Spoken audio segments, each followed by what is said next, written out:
হোলি মানেই রং, আনন্দ আর মিষ্টির মেলা। আজ আপনাদের জন্য নিয়ে এসেছি স্পেশাল হোলির মালপোয়া রেসিপি, যা খেলে মুখে লেগে থাকবে এক অন্যরকম স্বাদ। সোজা, ঝটপট আর একদম পারফেক্ট। তো চলুন দেরি না করে শুরু করি হোলির এই মিষ্টি যাত্রা।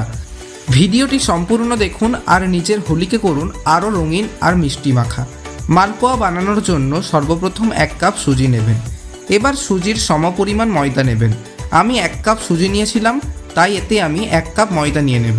এবার সুজি ও ময়দার কাপের 3 ভাগের 1 ভাগ চিনি নেবেন। তারপর এতে স্বাদ মতো লবণ দেবেন। অন্যদিকে এরকম একটা তড়কা প্যানে 1/2 চা চামচ মৌরি ভেজে নেবেন। এক্ষেত্রে বেশিক্ষণ ভাজবেন না, হালকা সুন্দর গন্ধ এলেই এটাকে হামল দিস্তায় গুঁড়ো করে নেবেন। মৌরি গুঁড়ো হয়ে গেলে এটাকেও ময়দা ও সুজির ওপর দিয়ে দেবেন। মৌরি দেওয়ার পর এখানে 1 চা চামচ ঘি দেবেন। ঘি দেওয়ার পর এই সমস্ত শুকনো উপকরণকে ভালোভাবে মিশিয়ে নেবেন। তারপর এতে 1.5 কাপ দুধকে বারে বারে দিয়ে ভালোভাবে মেশাবেন।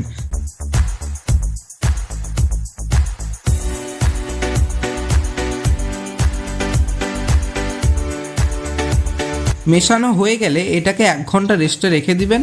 অন্যদিকে একটা কড়াইতে 250 ml জল নেবেন। জল নেওয়া হয়ে গেলে এতে 500 গ্রাম চিনি দেবেন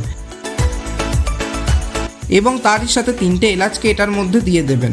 এর ফলে খুব সুন্দর একটা এলাচের গন্ধ বেরোবে। এবার ভালোভাবে নাড়াতে থাকুন।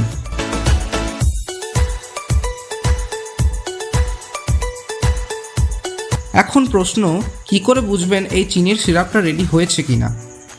তার জন্য এই সিরাপটাকে অল্প হাতে নিয়ে যখন দেখবেন এরকম হালকা চটচটে হয়ে গেছে, তাহলে বুঝবেন চিনির সিরাপ রেডি হয়ে গেছে।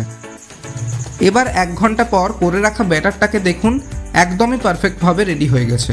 এবার অন্যদিকে একটা পাত্রে সাদা তেল নিয়ে নেবেন মালপোয়া ফ্রাই করার জন্য। তেল গরম হয়ে গেলে একটা হাতার মাধ্যমে ব্যাটার তুলে কড়াইয়ের মাঝখানে ব্যাটারটাকে খুব হালকাভাবে দিয়ে দিতে হবে। দেখুন, একটা একটা করে ভেজে নেবেন।